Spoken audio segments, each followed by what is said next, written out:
my fellow Americans. A short time ago, I ordered the United States Armed Forces to launch precision strikes on targets associated with the chemical weapons capabilities of Syrian dictator Bashar al-Assad. A combined operation with the armed forces of France and the United Kingdom is now underway. We thank them both.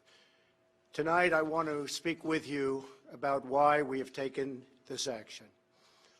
1 year ago, Assad launched a savage chemical weapons attack against his own innocent people. The United States responded with 58 missile strikes that destroyed 20% of the Syrian Air Force. Last Saturday, the Assad regime again deployed chemical weapons to slaughter innocent civilians, this time in the town of Douma, near the Syrian capital of Damascus. This massacre was a significant escalation in a pattern of chemical weapons use by that very terrible regime.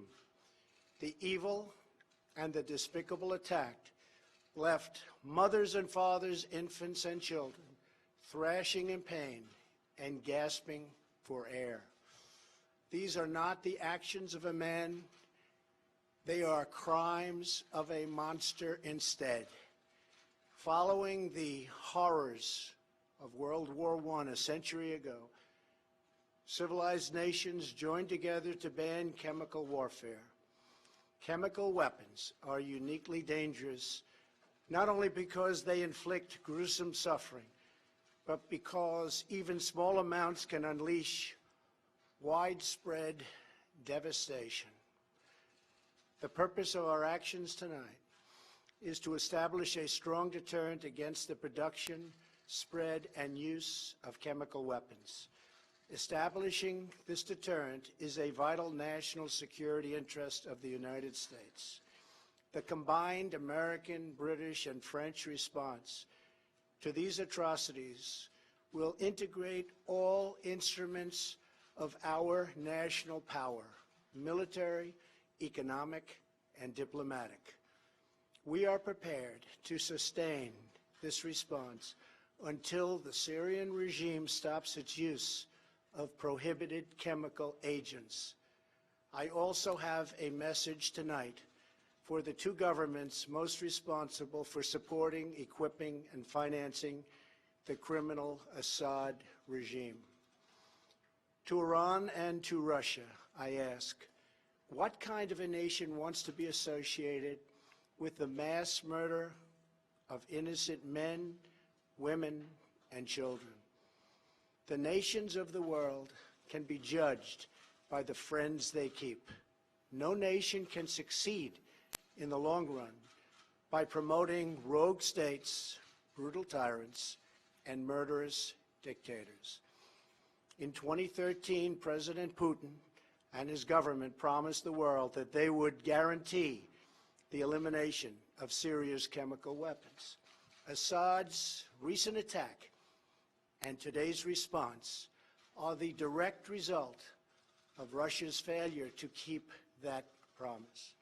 Russia must decide if it will continue down this dark path or if it will join with civilized nations as a force for stability and peace. Hopefully, someday we'll get along with Russia and maybe even Iran, but maybe not. I will say this, the United States has a lot to offer. With the greatest and most powerful economy in the history of the world. In Syria, the United States, with but a small force being used to eliminate what is left of ISIS, is doing what is necessary to protect the American people. Over the last year, nearly 100% of the territory once controlled by the so-called ISIS Caliphate in Syria and Iraq has been liberated and eliminated. The United States has also rebuilt our friendships across the Middle East. we have asked our partners to take greater responsibility for securing their home region, including contributing large amounts of money for the resources, equipment, and all of the anti-ISIS effort. Increased engagement from our friends, including Saudi Arabia, the United Arab Emirates, Qatar, Egypt, and others, can ensure that Iran does not profit from the eradication of ISIS. America does not seek an indefinite presence in Syria under no circumstances. As other nations step up their contributions, we look forward to the day when we can bring our warriors home, and great warriors they are. Looking around our very troubled world, Americans have no illusions. We cannot purge the world of evil or act everywhere there is tyranny.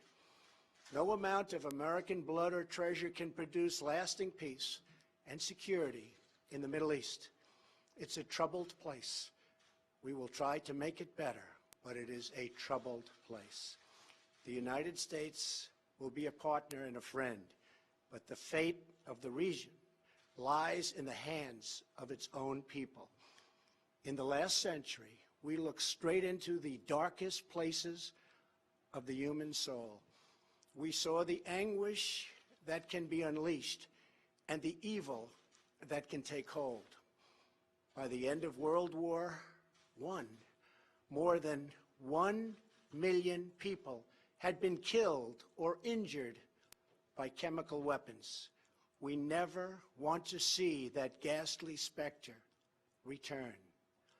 So today, the nations of Britain, France, and the United States of America have marshaled their righteous power against barbarism and brutality. Tonight I ask all Americans to say a prayer for our noble warriors and our allies as they carry out their missions. We pray that God will bring comfort to those suffering in Syria. We pray that God will guide the whole region toward a future of dignity and of peace. And we pray that God will continue to watch over and bless the United States of America. Thank you and good night.